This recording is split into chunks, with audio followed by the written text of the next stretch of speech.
Ne vous laissez pas tirer vers le bas. Pourquoi je vous dis ça? Parce que vous êtes focus sur la vie que vous désirez avoir et la nouvelle personne que vous désirez être. C'est-à-dire que vous allez vous discipliner pour que vos pensées négatives, vous les repériez déjà. Dès que vous en repérez une, vous dites stop, c'est bon, ça c'était avant, maintenant je pense comme ça. Et vous affirmez donc les phrases qui vont avec le désir que vous souhaitez matérialiser. Mais le monde continue de tourner comme il tourne et les nouvelles du monde ne sont pas toujours très bonnes. Vous avez peut-être aussi dans votre entourage des gens qui aiment bien ressasser, qui ont des soucis personnels, mais qui aiment bien aussi ressasser toutes les mauvaises nouvelles. La fameuse collègue qui va vous faire un compte-rendu détaillé de tout ce qui s'est passé à la télé hier et qui va tout de suite parler des drames, évidemment, parce que c'est aussi ça qu'on nous montre. Donc là, ça peut vous tirer vers le bas dans le sens où au bout d'un moment, comment veux-tu que j'arrive à manifester telle chose, telle chose, telle chose si la conjoncture fait que, si il y a du chômage, si on n'a plus de sous, la France est endettée, si l'Europe patati, si la guerre patata, et à un moment donné, à quoi bon finalement? Pas du tout. Hein, vous laissez les gens effectivement regarder les infos si ça leur fait plaisir. La seule chose que vous pouvez dire, c'est écoute-moi bien. Moi, j'ai décidé de ne plus regarder les mauvaises nouvelles parce que ça me démoralise, ça me tire vers le bas. Donc, t'es gentil. Si je fais l'effort de ne pas regarder la télé, c'est pas pour que tu me fasses le compte-rendu complet le lendemain. Donc, si tu veux bien, on va parler d'autre chose et parle-moi plutôt des bonnes nouvelles de ta vie. Comment va ta fille? Est-ce qu'elle a trouvé son boulot? C'est super et tout. Mais certains vont me dire, je les entends déjà, je les entends. Oui, mais alors du coup, on devient un monstre d'égoïsme. Ça veut dire que si quelqu'un va mal dans notre entourage, on va l'envoyer bouler, on va lui dire, t'es gentil, mais moi tes problèmes, je veux pas les entendre parce que ça me tire vers le bas. Je veux entendre que les bonnes nouvelles. Donc ta dépression, tu te la gardes, ta maladie, tu te la gardes, ton chômage, tu te la gardes, ton fils qui fait ci, tu te le gardes, et je ne veux pas en entendre parler. Alors non, nous ne sommes pas des monstres d'égoïsme quand nous cherchons à manifester et à matérialiser la vie de nos rêves. Déjà, sachez une chose, et c'est un petit peu évident, c'est que si vous êtes au fond du trou, vous n'allez pas pouvoir aider grand monde. Donc l'idée, c'est d'abord de vous remonter vous, c'est-à-dire tout ce qui ne va pas dans votre 3D, dans votre réalité d'aujourd'hui, rappelez-vous et répétez-le vous si nécessaire, que c'est le résultat de vos anciennes croyances, de vos anciennes pensées négatives, qui a donc matérialisé les problèmes que vous avez actuellement dans votre vie. Donc comme maintenant vous êtes focus sur ce que vous voulez et non plus sur ce que vous ne voulez pas voir, effectivement vous allez petit à petit, parce que rien que le fait d'affirmer, je vous ai déjà expliqué dans une vidéo, ça donne la pêche. Au bout d'un certain nombre de phrases que vous dites, j'ai toujours beaucoup de chance, tout tourne toujours à mon avantage, j'obtiens toujours tout ce que je veux, j'ai le job de mes rêves, mon patron m'adore, enfin, genre de phrases, mais après vous mettez les vôtres, hein, ça c'est des exemples. Vous allez remonter votre énergie en fait. En fait, vous vous convainquez vous-même. C'est un peu la méthode Coué, mais on a beaucoup décrié ce pauvre Émile Coué, mais il avait tout à fait raison. Parce que si vous décrétez que chaque jour, comment dire, sur chaque plan de ma vie, je me sens de mieux en mieux, mais au bout d'un moment, c'est une super affirmation. C'est une affirmation générale, mais c'est une super affirmation. C'est pas que ça la phrase exacte, mais vous la retrouverez, Émile Coué. C'est chaque jour, à tout point de vue, je me sens de mieux en mieux. Voilà. Eh bien, déjà, c'est une très bonne phrase et vous allez voir que votre énergie à vous va remonter. Vous allez voir que vous allez manifester des petites choses au début. Ok, on manifeste, mais par exemple, je vais vous donner l'exemple de tout bête de une de manifestations que j'avais pas affirmé spécifiquement là-dessus, mais ça rentrait dans mes affirmations générales. Quand j'ai refait mes lunettes, j'affirme dans les phrases générales, je mérite le meilleur en toute chose. Je mérite le meilleur tout le temps.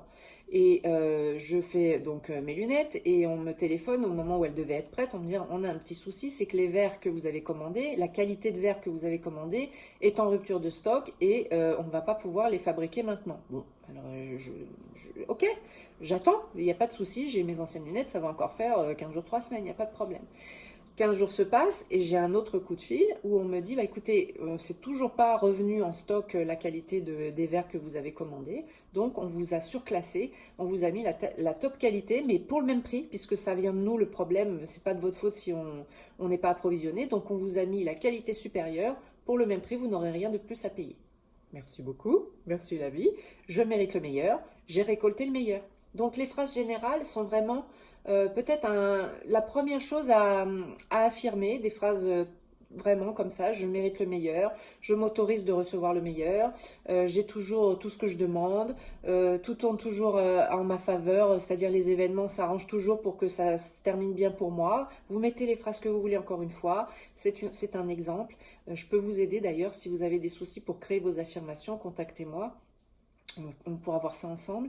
Mais tout ça pour vous dire que il ne s'agit pas de devenir un monstre d'égoïsme sous prétexte qu'on ne veut voir que du positif dans notre vie. Il s'agit déjà de relativiser et que si la cousine Berthe a des problèmes dans sa vie et toujours les mêmes qui se répètent, etc., vous savez très bien pourquoi. Vous savez très bien qu'elle répète en boucle depuis et que c'est son conditionnement de départ et que peut-être elle a eu 2, 3 expériences de vie qui ont conforté ses croyances de départ, que par exemple ce serait trop facile dans la vie de demander quelque chose pour le recevoir, que les hommes c'est tous les mêmes, qu'on n'a jamais d'argent dans la famille, de toute façon les riches c'est des enfoirés, enfin voilà, genre de truc. Vous savez pourquoi elle a une 3D qui est un petit peu pourrie et peut-être qu'elle n'est pas prête à ce que vous lui expliquiez le processus. Si elle est prête, c'est vraiment génial, faites le don, ça fera une personne de plus qui sera en train de manifester ce qu'elle souhaite plutôt que de subir ce qu'elle ne souhaite plus. Et tout ça pour vous dire que vous ne devenez pas un monstre d'égoïsme parce que vous ne voulez pas entendre le négatif. C'est que vous savez, vous faites la part des choses en fait. On vous raconte, bon, pour les infos, vous pouvez dire stop, j'ai pas envie que tu me racontes parce que je regarde pas la télé, c'est bien pour une raison. Ne me raconte pas les nouvelles terribles si vous n'avez pas envie de le savoir. Mais pour les problèmes des gens, vous pouvez les entendre, les accueillir, les écouter, donner votre sentiment, bien sûr, mais vous n'êtes pas une éponge émotionnelle non plus. C'est pas parce que dans la vie de votre collègue, il y a des choses qui vont pas que vous allez être déprimé le soir parce qu'elle vous a raconté un truc triste. Vous faites la part des choses. Ce n'est pas mon histoire. Je suis bien embêtée pour elle. C'est très triste ce qui lui arrive. Elle l'a manifesté. C'est pas pour l'accuser, bien sûr. On n'est pas en train de dire que c'est de ta faute si tu as des problèmes. Mais elle l'a manifesté avec ses croyances, ses pensées, son système de référence et ses conditionnements. Est-ce qu'elle est prête ou pas à en changer? C'est à vous de voir si vous tentez d'expliquer la manifestation, les lois de la physique quantique. Et vous restez focus sur votre truc à vous, sur ce que vous voulez voir arriver. Vous pouvez même lui dire oh oui, oh là là, oh oui, t'as pas de chance. Hein. Et dans votre tête, j'efface, je supprime, j'efface, voilà. On peut rester quand même des êtres humains. Je ne suis pas en train de vous dire qu'on envoie tout le monde bouler parce que dès qu'il y en a un qui dit un truc négatif, on ne veut pas le savoir. Vous êtes assez une personne consistante pour pouvoir décréter que dans votre tête, et même vos propres pensées négatives, parce qu'il y en aura, et c'est normal, elles passent là, les petites pensées négatives, et vous pouvez dire stop. Ça non, ça c'était avant, ça je ne veux plus entendre parler de ça, ça mon cerveau et mon système, là vous mettez de ça de côté, je n'y crois plus, maintenant je crois ça, et ça c'est ce que je veux voir dans ma réalité, donc tout ce qui ne correspond pas à ce que j'ai envie de manifester, eh ben je le balaye, ça passe, et ça s'en va, je ne veux plus le savoir, en tout cas je ne veux plus y croire. Donc les problèmes des autres c'est pareil, on accueille, on aide si on veut, sachez que de toute façon, si vous êtes bien, vous pourrez aider les autres, mais si vous vous laissez tirer vers le bas par toutes ces choses-là extérieures et par vos propres pensées négatives, vous ne pourrez pas aider grand monde parce que vous n'aurez pas l'énergie pour et vous ne serez pas d'un grand secours de toute façon. Donc, faites au mieux. Merci.